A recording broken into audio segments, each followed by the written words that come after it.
პრეზიდენტის ინიციატივაზე ბიძინა ივანიშვილის პასუხი ჯერჯერობით უცნობია. ქართულ ოცნებაში კონკრეტულად არ პასუხობენ კითხვას, მივლენ თუ არა ორბელიანების სასახლეში. ახალ არჩევნებზე მოსალაპარაკებლად ივანიშვილი, კობახიძე და პაპუაშვილი. სალომე ზურაბიშვილმა ოცნების ლიდერებს, არჩევნებში მონაწილე ოპოზიციურ პარტიებსა და დამკვირვებელ ორგანიზაციებს კრიზისიდან გამოსავლის გზად სწორედ ახალი არჩევნების დანიშვნა შესთავაზა. განცხადება ზურაბიშვილმა 22 დეკემბერს საპროტესტო აქციაზე გააკეთა. მისი თქმით, არჩევნების თარიღზე შეთანხმება 29 დეკემბრამდე უნდა მოხდეს და ამისთვის მხარეებს ორბელიანების სასახლეში შეხვედრას თავაზობს. Საწუნდა ამ ქვეყანაში რომ ყველაფერი კარგად დასრულდეს.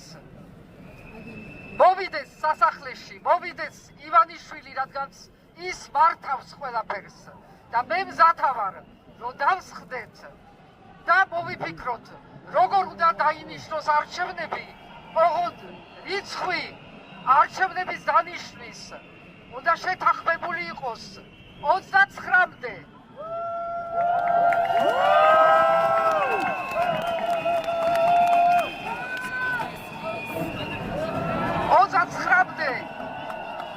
ჩვენ ყველას გვაქვს დიდი შანსი, რომ ეს ქვეყანა წინ წავწიოთ, რომ ამ ქვეყნიდან წავიდეს მთელ მსოფლიოში მაგალითი დემოკრატიის, მაგალითი შერიგების, მაგალითი წინსვლის. მე ველოდები პასუხს და რომ ეს ყველაფერი ნათელი იყოს ხვალსაღამოს სასახლიდან იქ ჩავწერ სრულ სიტყვას, რადგან აქ არა მხოლოდ სცენა დაგვიპატიმრეს, როგორც ჩანს, ხმაც დამიპატიმრეს. მაგრამ არაფერი არ იქნება, არა უშავს, შევხვდებით და გელოდებით. ქართულ ოცნებაში ამბობენ, რომ სალომე ზურაბიშვილის განცხადებები არაადეკვატურია და ახალი არჩევნების დანიშვნა შესაბამისი საფუძვლები სჭირდება. თუმცა რას გადაწყვეტს ივანიშვილი, ამის შესახებ ოცნების წევრები კონკრეტულად ვერ საუბრობენ. იმდენად არაადეკვატურ განცხადებებს აკეთებს, რომ ერთადერთი შეიძლება ეს დააბრალო მძიმე ემოციურ ფონს და ამას ოღონდ ვიღაცები ხელს უწყობენ. მაგალითად, დღეს უკვე ჩვენ ვნახეთ ერთ-ერთი პოლიტიკოსის, ერთ-ერთი ნაცმოძრაობის, ერთ-ერთი მიმართულების ხელმძღვანელის სტატუსი, სადაც ის ესე ჩუმად და დახურულ კარს მიღმა კი არა, საჯაროდ მოუწოდებს არჩევნების დანიშვნისკენ. გუშინ ამასთან დაკავშირებით ირაკლი კობახიძემ გააკეთა განცხადება და კიდევ ერთხელ გავიმეორებ, რომ არ ვიცია, კონსტიტუციას არ კითხულობენ და არ იციან, თლად ასეთი უცოდინარებიც არ არიან, რომ ასე მოუნდეს და დანიშნოს პრემიერ-მინისტრი, დანიშნოს ახალი არჩევნები, ამას თავის საფუძვლები ჭირდება. თუ ასე იგებენ ისინი კონსტიტუციას, მაშინ რომ თენგო დანიშნოს პრემიერ-მინისტრად, ხელს ისაწევს, ხო?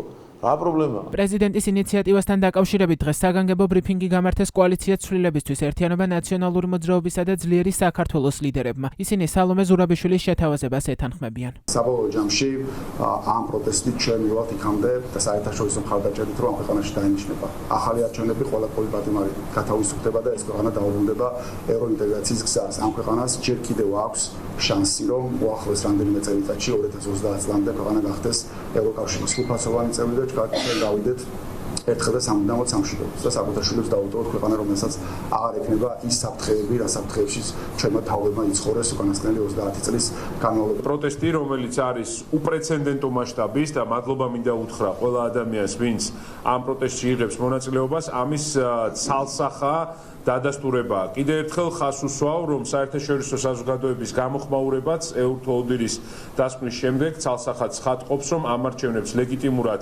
არათუ მხოლოდ ჩვენ საქართველოს მოქალაქეები, არამედ საერთაშორისო მასშტაბით არავინ არ თუ. ერთადერთი შანსი და შესაძლებლობა ახალი არჩევნების დანიშვნის არსებობს, რომ სწორედ ამ ლეგიტიმური ინსტიტუტიდან დაიწყოს გაცოცხლება დემოკრატიის და თავისუფლების ჩვენს ქვეყანაში. ჩვენ ვაგრძელებთ ბრძოლას და წინააღმდეგობას რუტინულს, როგორც დედაქალაქში, ასევე საქართველოს სხვადასხვა ქალაქებში. ეს წინააღმდეგობა იქნება მტკიცე და საქართველოს პრეზიდენტი და ინსტიტუტი სარგებლობს სრული მხარდაჭერით. პრეზიდენტის ინიციატივაზე ცნობილია პარტია გახარია საქართველოსთვის პოზიციაც. მათი თქმით, ახალი არჩევნების დანიშვნა და პოლიტპატიმრების გათავისუფლება ის მოთხოვნებია, რომელიც აუცილებლად უნდა შესრულდეს.